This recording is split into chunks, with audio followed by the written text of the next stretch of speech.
What's up, and welcome to the Way Out Gaming. In this video, we're going to be talking about Paris Games Week, and we're going to be talking about the PlayStation Showcase. Now, they showed a lot of stuff here, like more of the VR stuff I wasn't really feeling, so I'm not really going to talk about too much of the stuff that I wasn't feeling.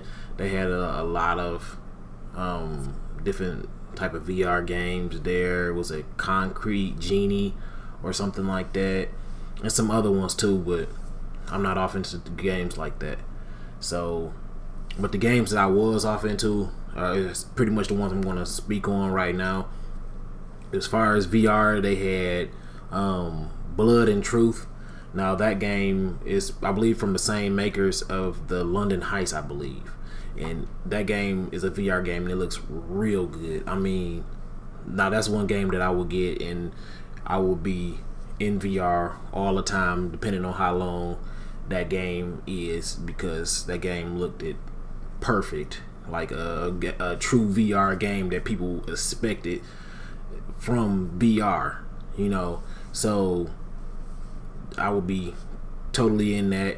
I'm still kind of waiting for them to make a Sword Art Online type VR game, not actually the Sword Art Online game, but something that's like they were playing in Sword Art Online. Now I'm waiting for something like that, so like you and a lot of people can meet up in there and different stuff. You know, I'm still waiting for that. That's what I'm expecting from VR, pretty much.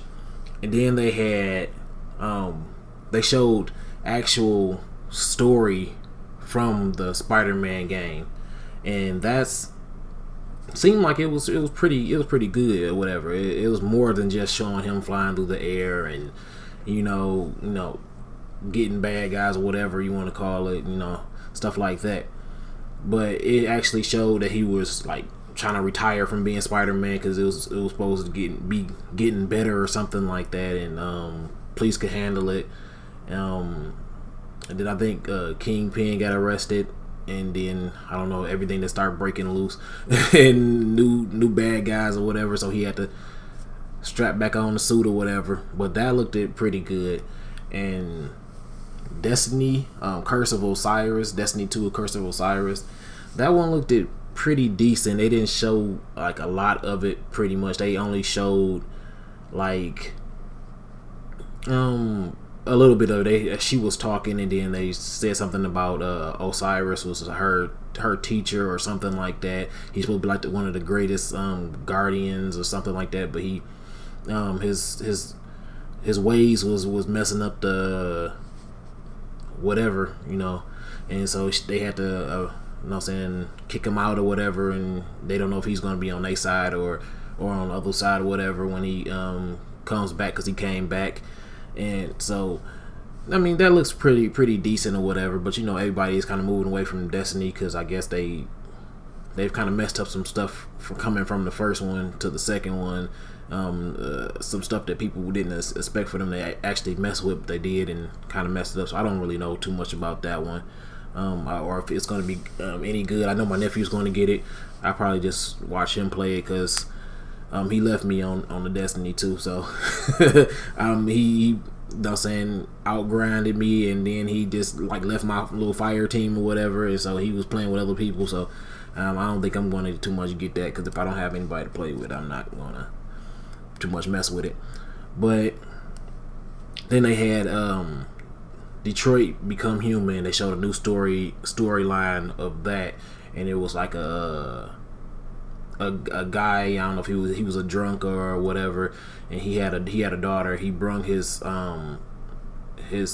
machine or whatever, you want an android, back home or whatever, after breaking it, I guess, after it tried to stop him from killing his wife or whatever. And then he told her to clean up the house and watch over her daughter and so like that. And then his daughter started slowly, telling showing the android that he was bad or whatever. So man, it was real good. Detroit, first of all, I'm from there, so I'm going to pick up the game anyway. Just because it got Detroit in the name.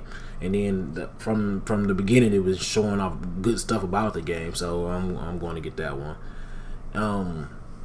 Then they came out with God of War, and they pretty much show different stuff, but they just show like the fighting and everything else like that, a different story, part of the story.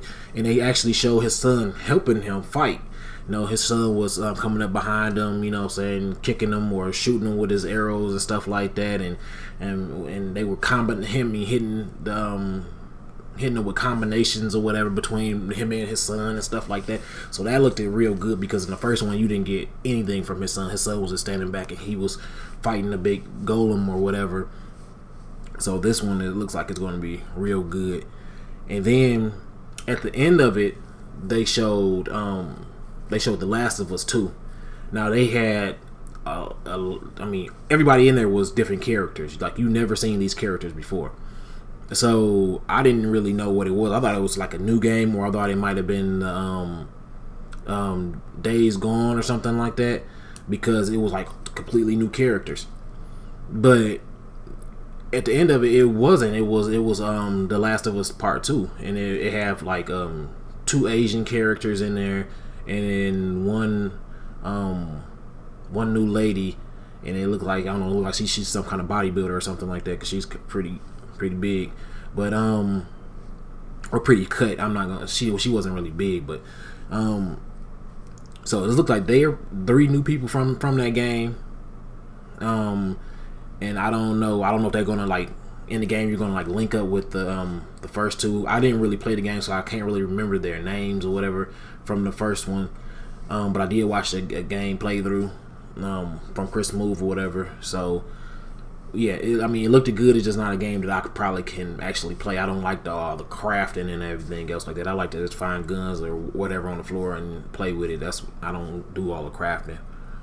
And then the next game that me personally that I fell in love with when I seen it was Ghost of Tsushima, or Tsushima, however you pronounce that.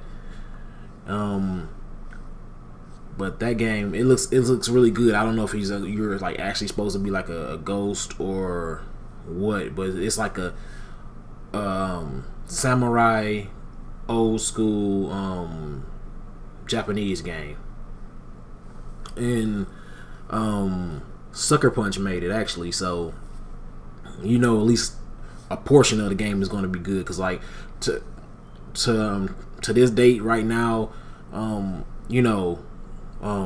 forgot what was that first game name, whatever. Was it? I forgot the name of the game. I have it, but it was like it's like my favorite game so far or whatever. You just run through playing, killing, beating up people, doing whatever you want to do in the game. To beat it and stuff like that. And that's the type of games that I like. I don't like games when you got to do a whole lot of crafting and a whole lot of sneaking around. A little bit of sneaking around is good for me, but a lot of it, not too much off into a lot of sneaking around, and pretty much monsters are so jumping out at me and all that other stuff like that. I say that for everybody else. I like those type of games, but I don't want to actually play those type of games or whatever. So yeah, but yeah, like I said, Sucker Punch made this Ghost of Tsushima or whatever you want to call it. But that was pretty much it for the Paris Games Week as far as PlayStation. I know people that's there probably going to be playing more games and seeing more games, or seeing some of these games in more depth or something like that, but I'm not there. I just seen it on YouTube. So that was pretty much it. So if you liked this video, please like, comment, and subscribe, and I'll see you next time. I'm out.